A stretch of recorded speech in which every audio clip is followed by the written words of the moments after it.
آج کی قسط میں میں آپ کو گزشتہ قسط نمبر 9 سے بقایا جو ہمارا حصہ رہتا ہے اس کے متعلق بتانے جا رہا ہوں۔ بسم اللہ الرحمن الرحیم۔ مراد من کے ویور السلام علیکم۔ آج ہم ایک دفعہ پھر قسط نمبر 10 میں حضرت امام مہدی کی آمد کے حوالے سے جو صورتحال ہے اور ان کی مددگاروں کے حوالے سے جاننے جا رہے ہیں۔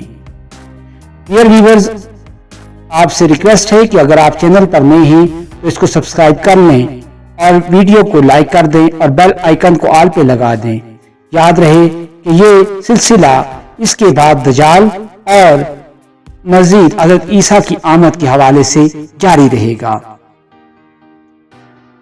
اس سے پہلے سلسلے میں جیسا کہ میں آپ کو بتا چکا کہ حضرت امام مہدی علیہ السلام کتنا عرصہ روح زمین پر اپنی خدمات سر انجام دیں گے اور وہ حضرت عیسیٰ کے ساتھ مل کر کتنے مدت یہ کام کریں گے۔ اس کے علاوہ آپ کو یہ بھی بتا چکے کہ ان کی وفات اور ان کا امام مہدی کے ظہور کے اعلانیے کے بعد کتنی مدت قیام رہے گا اور ان کی کل عمر کیا ہوگی۔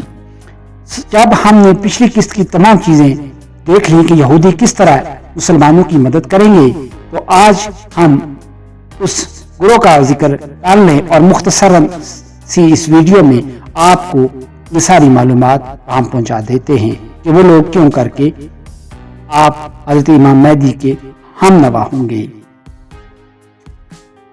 اس تفصیل کے بعد جو ہم پچھلی قسط میں بتا چکے، ہم اس دوسری قوت کا تذکرہ کرنے کے قابل ہو چکے ہیں جو اپنی ٹیکنالوجی اور سماج سے مسلمانوں کو درکار مادی طاقت کی کمی پورا کرے گی۔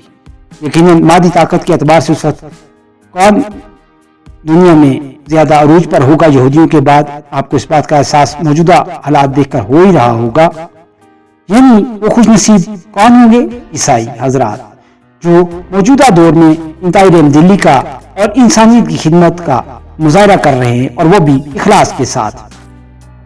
وہ حضرت عیسیٰ کے سچے پیروکار ہیں، اور اس کے علاوہ وہ حضرت عیسیٰ کی مسلمانوں کی جہادی جماعت میں نزول کے بعد ان کو بھی دہشت گردی کا تانا دینے کے بجائے ان پر ایمان لے آئیں گے۔ آج جیسا کہ عیسائی حضرات جہادی کو دہشت گردی کا تانا دینے والے کہتے ہیں، مگر آنے والے دنوں میں جب عیسیٰ علیہ السلام کا نزول ہوگا تو یہ مسیحا کے ساتھ مل جائیں گے اور حضرت مسیح کے ساتھ ان کا آنا لازمی شرط ہے۔ انہیں یہ شہادت اللہ تعالیٰ اس لیے دے گا کہ ان کی روایتی رحم دلی اور انصاف پسندی اس کی وجہ بنے گی۔ یہ لوگ یورپ اور امریکہ کی حیران کن سائنسی طاقت میں سے کچھ حصہ لے کر مسلمانوں سے آ ملیں گے۔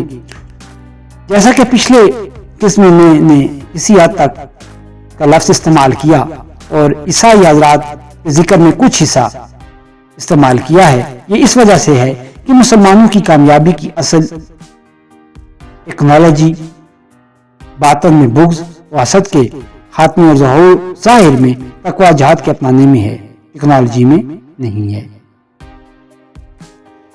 یعنی ایسا نہیں ہوگا کہ مسلمان بھی سائنس اور ٹیکنالوجی اور عسکری اور معاشی وسائل میں اس حد تک پہنچ جائیں کہ کفر کے غلبے کو مادی طاقت کے ذریعے ختم کر دے۔ ایسا نہیں ہوگا۔ آپ صلی اللہ علیہ وآلہ وسلم کے غزوات آپ کے سامنے اس ضمن میں ایک مثال ہے۔ غزوات میں ہمیشہ غیر مساوی طاقتوں کے درمیان جنگ ہوئی۔ اللہ والوں اور شیطانی قوتوں میں ظاہری اعتبار سے زمین آسمان کا فرق رہا۔ ہزاروں کے مقابلے میں 313 بدر میں کھڑے تھے، اور یہی تمام غزوات میں سب نے دیکھا۔ اگر کہیں مسلمان 1000 پہ پہنچے تو یقیناً جو کفار تھے وہ 10,000 پہ تھے۔ اگر ایسا نہ ہو تو حق اور باطل کی ترقی اور فتح کے پیمانے تو ایک جیسے ہو جائیں گے۔ اللہ کی نصرت اور قدرت کاملہ کا مسلمانوں میں ظہور کا وقت پھر کب آئے گا؟ اسی پہ آج کے پروگرام کو ہم ختم کرتے ہیں اور اگلی قسط میں ملیں گے۔ یہ پروگرام اور یہ ٹاپکس جاری رہیں گے۔ چینل کو سبسکرائب کرنا نہ بھولیے گا اور بیل کو آئیکن کو آل پہ لگانا نہ بھولیے گا۔ مجھے دیجیے اجازت۔ اللہ حافظ۔